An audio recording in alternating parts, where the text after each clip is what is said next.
Okerkale Irratia. Muy buenas a todos y a todas. Soy Alex Turrillas Aranceta y os hablo desde mi atalaya en Okerkale Irratia, un espacio al que he denominado Hechos, Anécdotas y Recuerdos de nuestra historia.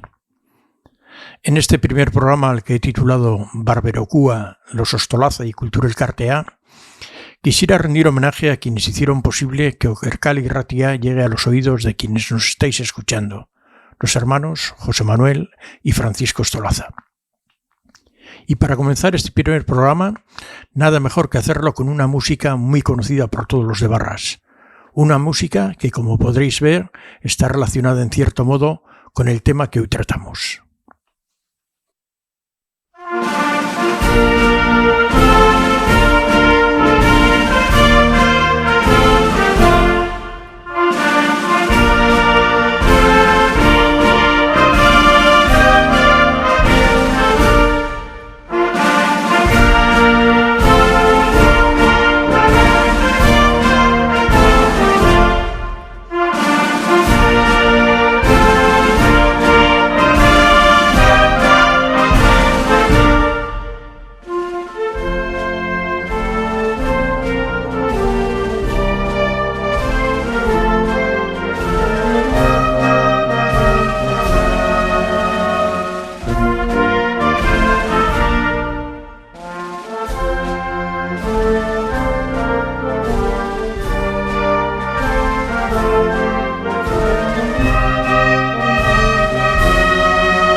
Y tras escuchar estos compases del Martincho, vamos a ir adentrándonos en la historia de esta familia, de la familia Ostolaza en Deva. Pero antes quisiera hacer un comentario sobre la autoría de este bello y maravilloso sorchico fúnebre. En Deva siempre se ha adjudicado su autoría a Martín Feliz Ostolaza, que como veremos fue también un gran músico y un gran compositor.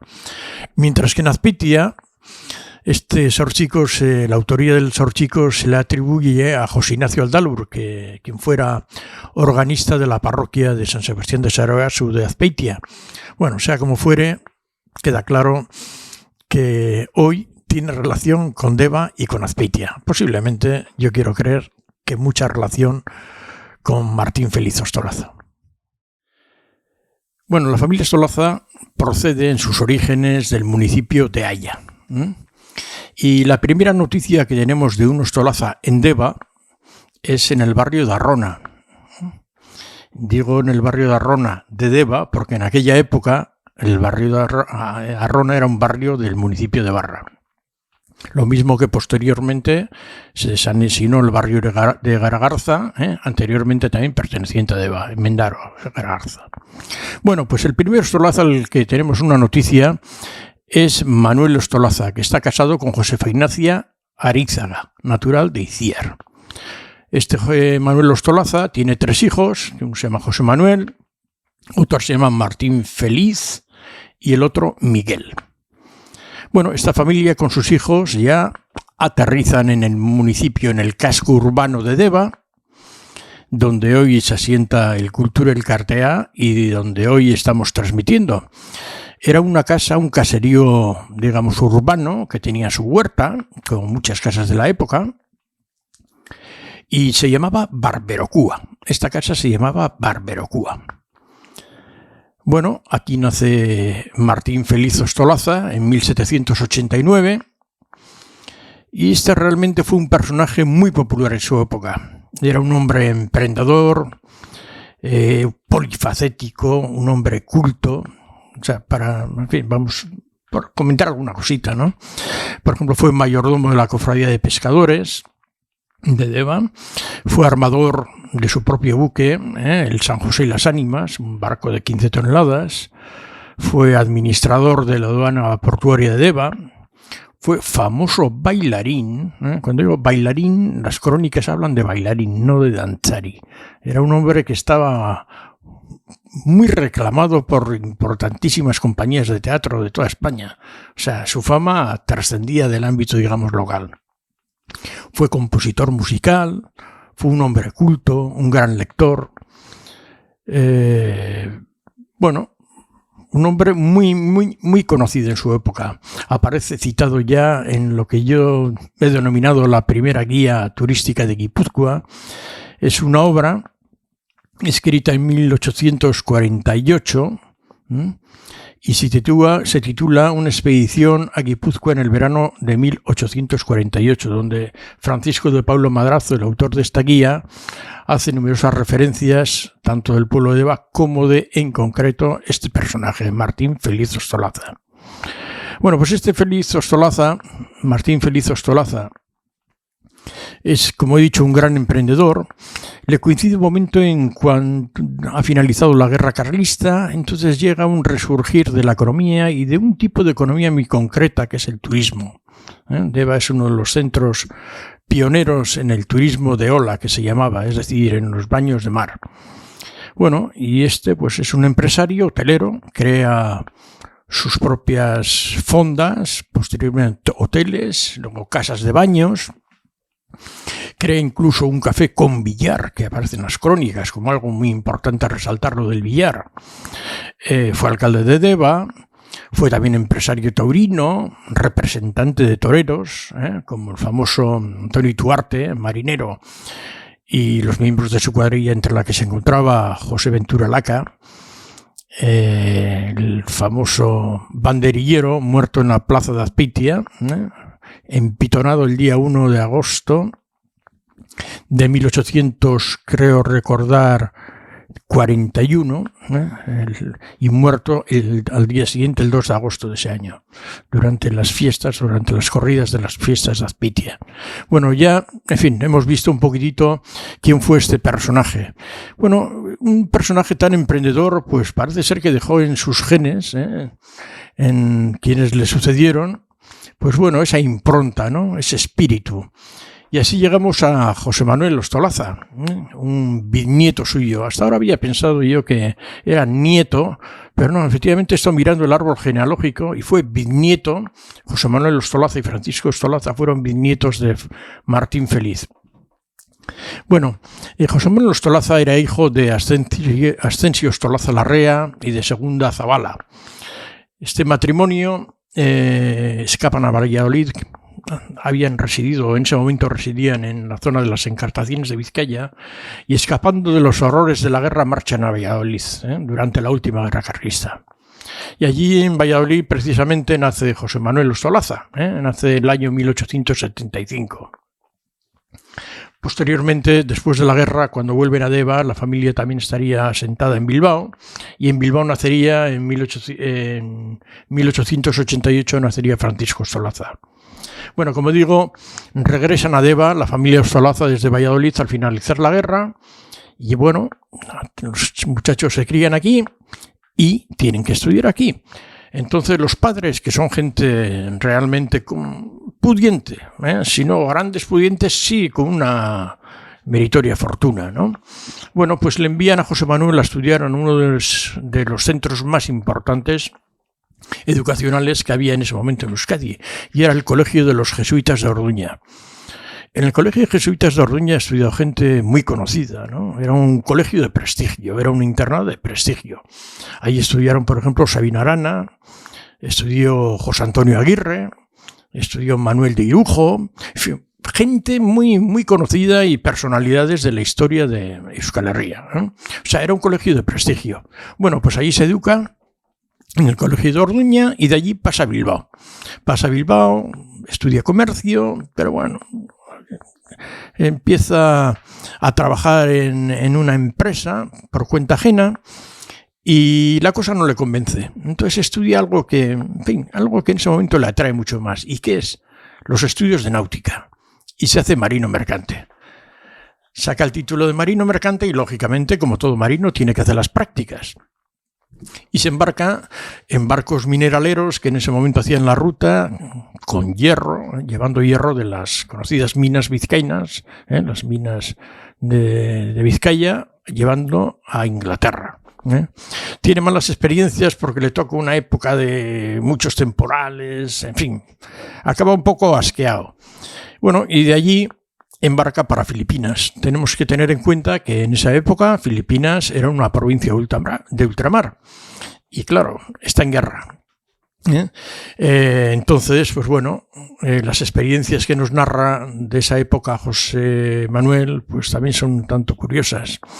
Nos habla de un viaje a Filipinas, transportando a 2.300 soldados españoles, y nos comenta él con tristeza de cómo antes de llegar a Singapur tuvieron que tirar 500 cadáveres de estos jóvenes soldados a la mar.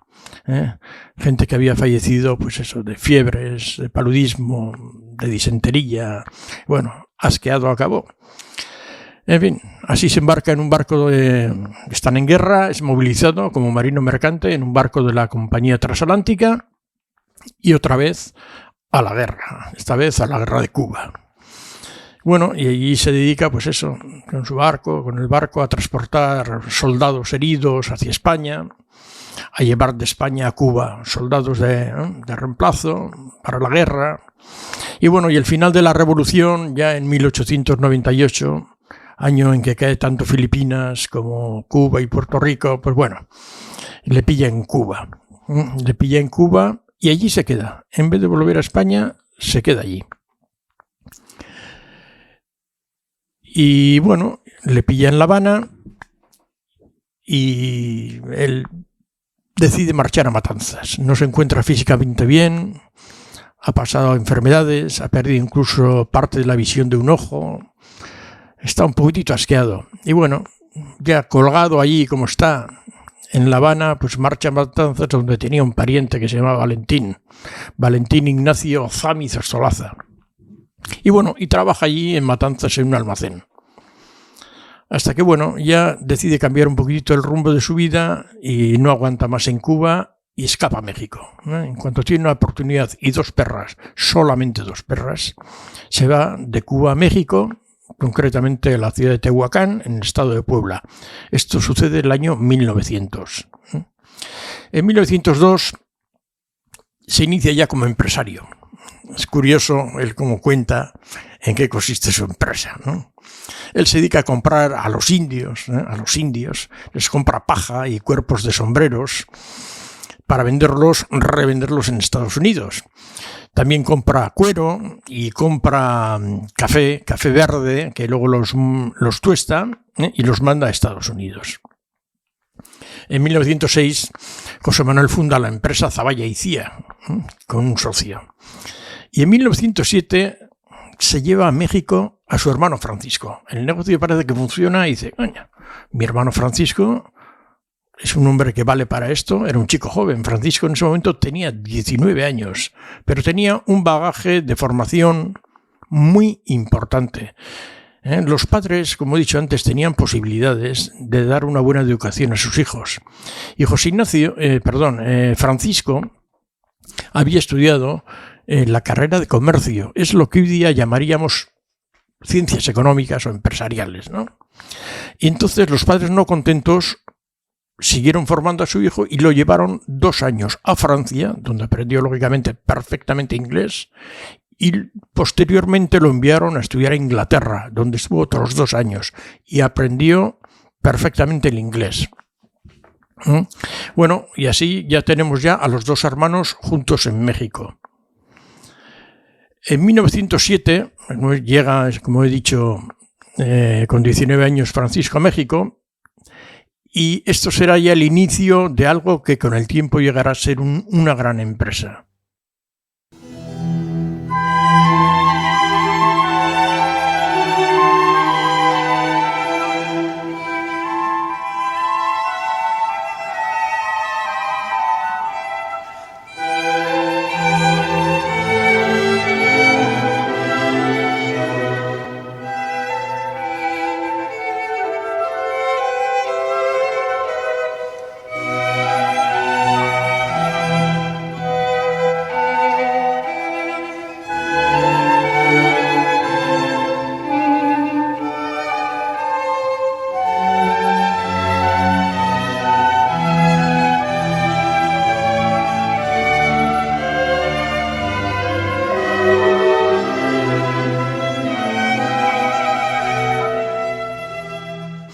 En 1908, junto a Francisco y un socio americano, saltan a Estados Unidos ya, pasan de México a Estados Unidos, concretamente al estado de Texas, en Dallas, y crean una empresa, como digo, con un socio americano.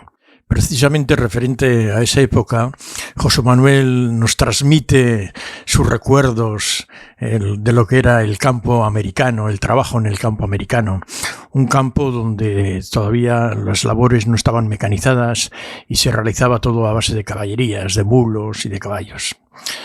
Cuenta con gracia como uno de los productos que tenían eran sombreros para mulos, para que a los pobres mulos no diese la insolación y cayesen allí en el campo. Dice que fabricaba unos sombreros especiales para mulos que tenían unos agujeritos, por ahí se les metían las orejas y así podían trabajar pues tranquilamente en las caballerizas. También habla de que era muy típico que después de la cosecha, después de la siega, todos los labradores, toda la gente que trabajaba en el campo, era típico tirar, cuando estaban empacando la paja, pues entonces era típico echar los sombreros con lo que habían trabajado durante esa cosecha, echarlos a la empacadora y quedaban ya enfardados en los fardos de paja. Decía él que para ellos era un gran negocio, tanto lo de los mulos, pero sobre todo lo de tirar, el rito de tirar el sombrero de paja a la enfardadora, porque eso ya suponía que con los miles y miles de trabajadores que había en el campo, eso suponía una gran producción para la próxima remesa de sombreros. En 1910 se traslada José Manuel y Francisco, se trasladan a San Luis, Missouri, donde fundan ya la gran empresa. Al decir la gran empresa, quiero decir la que fue la mayor y más importante empresa sombrerera de todo Estados Unidos. Bueno, de todo Estados Unidos y de toda América. Se llamaba la Mexican American Hat Company, y como digo, llegaría a convertirse en la más importante de toda América. Durante esa época, una empresa sentada, una empresa que da buenos beneficios. José Manuel hace regularmente viajes a Deva, donde tiene grandes amigos, donde se dedica a sus grandes aficiones, como son la pesca. Hay fotografías donde se le ve unas lubinas impresionantes pescadas por él y por un amigo suyo. Y bueno, en 1920 desde 1920 a 1966, pues ya la empresa sería dirigida por su hermano Francisco. Él confía completamente en su hermano y él reside en Deva, y se queda a residir en Deva. Y mirar lo que son las cosas, si iban bien el negocio, que con 42 años ya está jubilado. Él tiene ya sus fondos, ha ganado dinero, tiene su empresa gestionada por su hermano en el que confía y efectivamente funciona. Y ya le tenemos en 1920, ya le tenemos retirado en Deva, jubilado. Y bueno, es curioso que él, que es un hombre que ha trabajado mucho en la vida, que también lo ha pasado mal, que ha sufrido, pero que ha hecho dinero, le han ido bien los negocios, se da cuenta que los jóvenes de su pueblo no tienen un futuro cierto en la vida, ¿no? No están preparados como poder afrontar el salir del país en busca de un trabajo, en busca de un futuro, algo muy normal en aquellos tiempos. Y así llegamos al año 1926 y después de darle muchas vueltas y revueltas, José Manuel le encarga a un amigo suyo, un veraneante de Deva, un ilustre veraneante de Deva, que es Manuel Cárdenas, le encarga un proyecto para realizar un edificio que posteriormente sería la conocida como EBEFO, Escuela Biblioteca del Emigrante Fundación Ostolaza. Y ese edificio para finales de 1927 ya está finalizado. Y en 1928 ya nace la EBEFO, sobre el solar de la antigua Barberocúa, de aquel caserío que hemos comentado, aquel caserío que tenía una huerta que estaba situada en la calle Carnicería, anteriormente Ocarcale. Y comienzan los estudios. En 1928 se crea la Fundación Ostolaza. La escuela es una escuela laica, es una escuela progresista. Los estudios se realizan durante 4 años, es decir, son 4 cursos, con lo cual los chicos tienen durante estos 4 años la oportunidad de formarse bien. Es un dato curioso, por ejemplo, es que en aquella época seguramente sería el único centro donde la asignatura de inglés era obligatoria, lo cual ya nos está diciendo un poquitito las ideas de José Manuel en cuanto al tema de formación. Además de la escuela, se crea una biblioteca, una importante biblioteca que sigue existiendo hoy y que tiene importantes fondos. Y voy a hacer un pequeño lapsus hablando de los fondos de la biblioteca, un pequeño inciso aquí, porque la última adquisición de la biblioteca de José Manuel es paradójicamente un libro que perteneció a su bisabuelo Martín Feliz Ostolaza y que el año pasado, en julio del año pasado, nos fue donado por un señor de Teruel, Jesús Ponza Pater, de Alcañiz concretamente, y es un tratado de construcción naval escrito en 1720 por Antonio de Gastañeta y Turribalzaga, el gran constructor naval de la época de la Ilustración, Mutricuarra de Pro. Un tratado como tenemos el original, que lo guardamos en nuestros fondos, que sin querer meterme con mis vecinos de Motrico, pero bien lo quisieran tener en la biblioteca de Motrico, porque tiene un gran valor. Bueno, continuamos. Y tiene una biblioteca, y esta es una biblioteca, digamos, también, donde hay todo tipo de libros. Él es un hombre progresista, es un hombre de una mentalidad muy abierta, y tiene libros que, en ese momento escandalizan a quien fuera obispo de Vitoria, Mateo Mújica. Se crea una gran polémica por el tipo de libros que tiene, porque tiene libros desde Voltaire, Rousseau, o incluso cosas más sencillas, como libros de Blasco Ibáñez, un coetáneo suyo que acababa de escribir La barraca, Cañas y barro, tan republicano, Blasco Ibáñez tan republicano como José Manuel Ostolaza. Entonces, tenía este tipo de libros que entonces eran motivo de escándalo. Se crea, como digo, una gran polémica, una polémica que trasciende a todos los medios del Estado, aparece en los periódicos de Madrid. Mateo Mújica tiene gente que le apoya, son católicos integristas, pero José Manuel también tiene mucha gente que le apoya, y entre ellos la pluma de Pío Baroja, del gran Pío Baroja, que será uno de los grandes defensores de José Manuel. Pío Baroja era un hombre que también estaba muy relacionado con Deva, porque también había pasado temporadas en Deva. Era amigo también del Valle Lersundi y estaba muy relacionado con Deva. Conocía dónde se movía. Esta fama que le da incluso la polémica al centro de Deva y a su biblioteca hace que en 1932 visite personalmente el centro el presidente de la República, Aniceto Alcalá Zamora. Viene acompañado de Indalecio Prieto y del general Queipo de Llano. Un general que, como sabéis, fue traidor a la República y había sido en ese momento era jefe del cuarto militar de presidencia, que el presidente era Aniceto, como os digo, Aniceto Alcalá Zamora. Hay una fotografía maravillosa, que la tenemos aquí en Cultura El Cartea y que nos llegó del Fondo Fotográfico de México.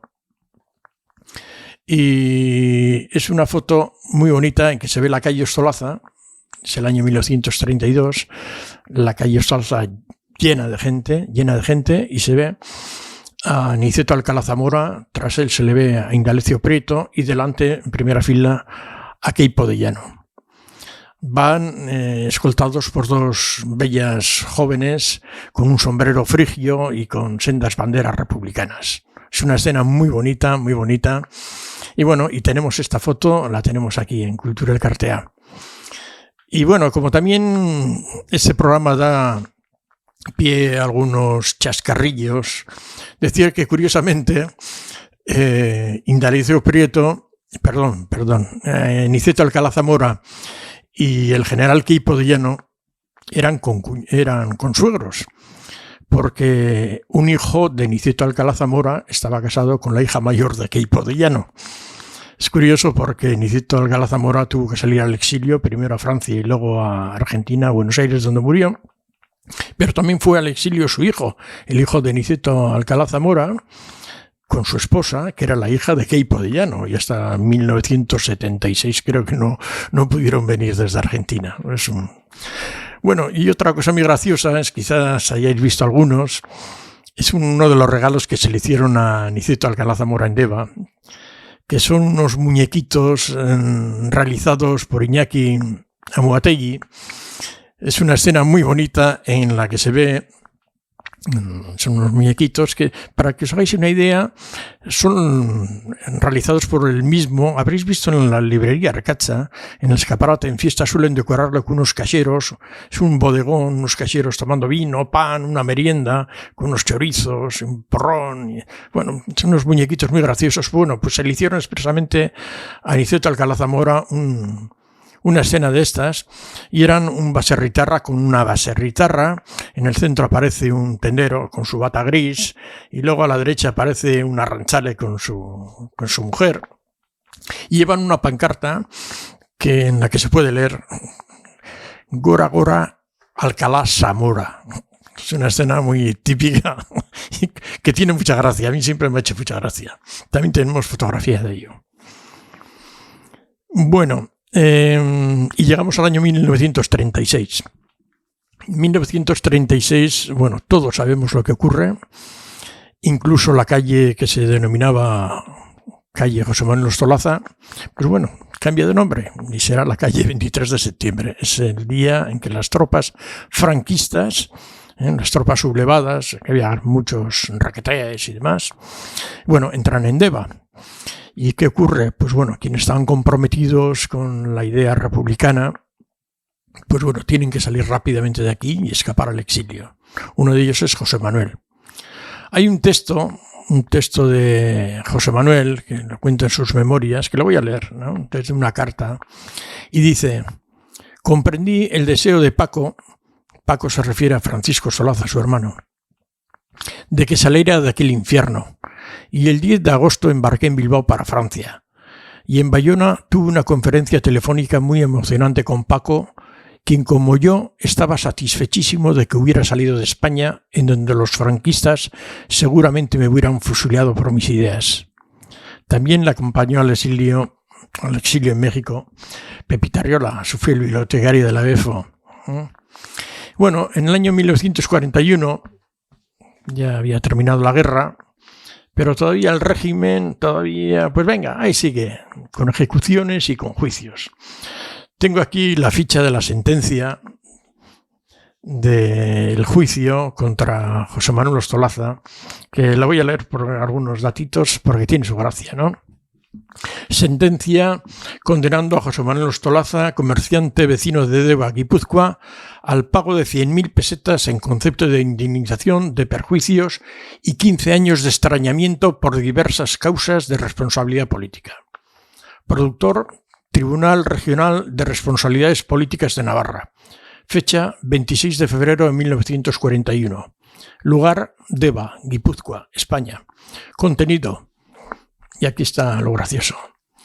Causas de responsabilidad política. 2 puntos.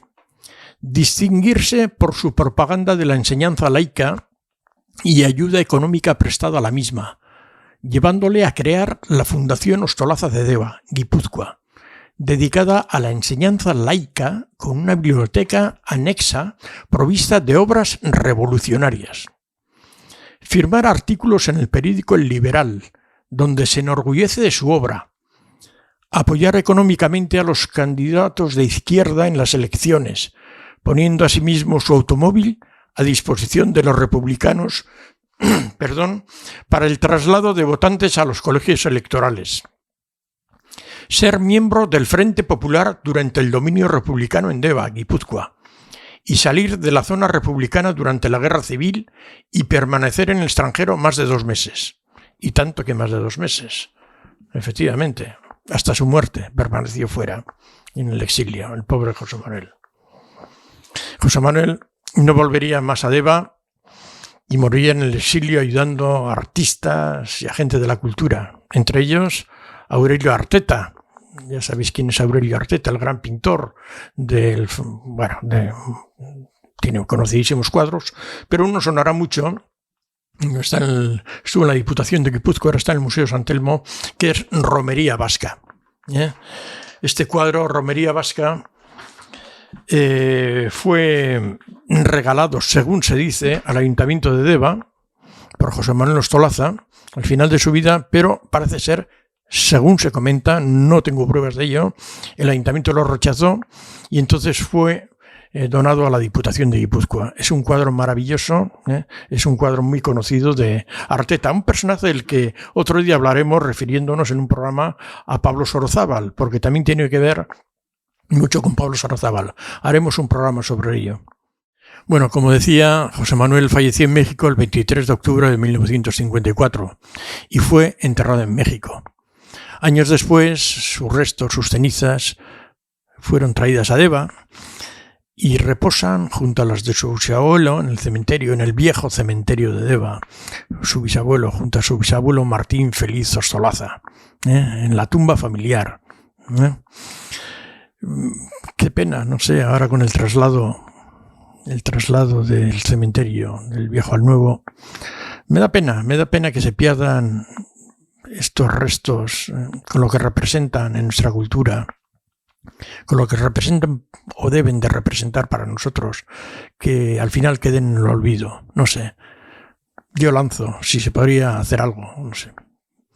Desde Cultura estamos dispuestos a cualquier cosa. Bueno, vamos a seguir con la familia Ostolaza y vamos a entrar ya con Francisco, con Paco, como le llamaba José Manuel, porque Paco continuó con el legado de su hermano. Como hemos dicho antes, Francisco era un hombre muy culto, era políglota, gran empresario, y en nada, absolutamente en nada tenía que ver con el carácter de su hermano. José Manuel era un hombre abierto, dicharachero, emprendedor, un gran relaciones públicas, en fin, un hombre un gran relaciones públicas, de verdad, y amén de un gran empresario. Pero bueno, su hermano era justo todo lo contrario, un hombre introvertido, callado, culto, muy culto, hasta la médula.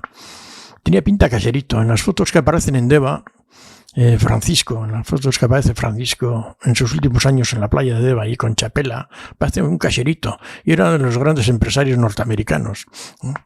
Y aparece con su chapelita. Pues como digo, era todo lo contrario, Francisco. Era callado, y Francisco siguió con el proyecto de su hermano en Deva.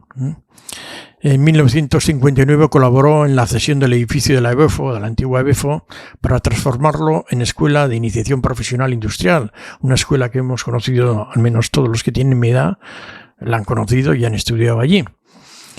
Ayudó a que la biblioteca pública creada por su hermano e incautada por los franquistas se convirtiese en biblioteca municipal.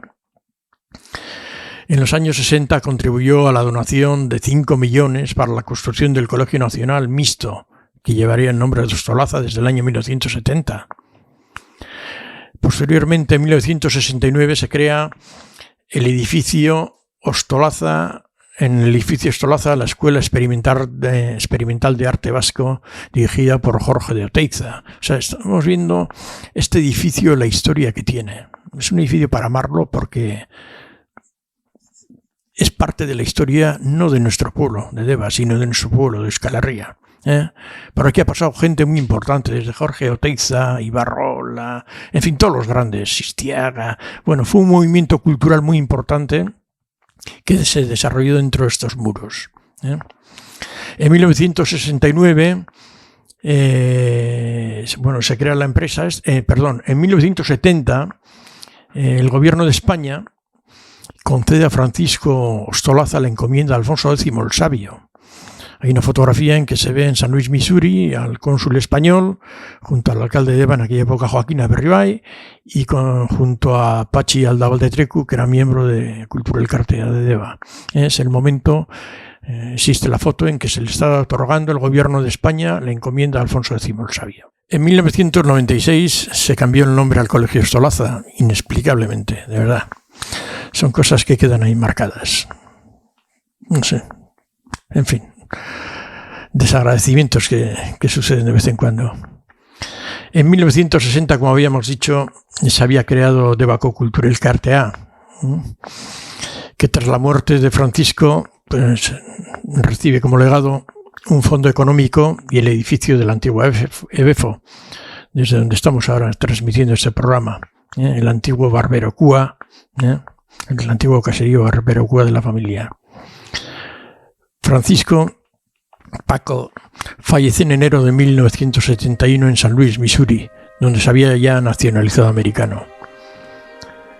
Desde Culturel Cartea y a través de Okerkal Irratia queremos transmitir nuestro recuerdo y nuestro agradecimiento a José Manuel y a Francisco Ostolaza, ahí donde estén. A estos dos de Barras únicos, a estos dos de Barras ejemplares. Y para terminar, quisiera hacerlo con dos frases de José Manuel Ostolaza. Dos frases que nos muestran quién fue este hombre.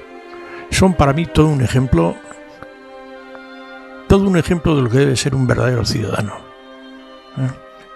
Para mí, de verdad, son dos frases que emocionan, que llegan al alma. Todo español que tenga 10 de renta y pase admirablemente con 6, está obligado en vida a poner los otros 4 restantes a disposición de sus semejantes. Y como para estos es más necesaria la escuela que el comer, yo, que estoy en este caso, les dejo los 4 que me sobran para esta escuela. Es posible que haya pecado algo en esto, al querer convertirme en filántropo y hacer en Deva una escuela de fundación para educar a niños gratuitamente. Pero bueno es aclarar que traté de hacer el bien al 100% químicamente puro, sin esperar más recompensa que el premio que me otorgaba mi propia conciencia, hacer el bien por el bien mismo.